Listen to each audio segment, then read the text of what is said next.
300 коня дизелов банан. Mercedes CLS 320 с оригинален AMG пакет.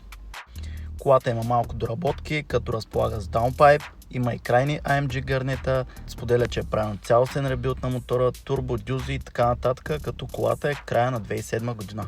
И между другото колата се продава. Тая кола верно има формата на банан, страшно дълго купе. 4 врати, ниско стояща изглежда, шибидахче, което страшно много ме кефи. Ето и отзаде, тая задница наистина пръска.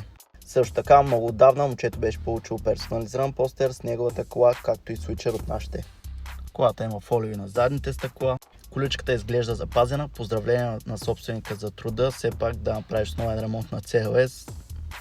Така че който я купи, просто мисля, че качва се и караш.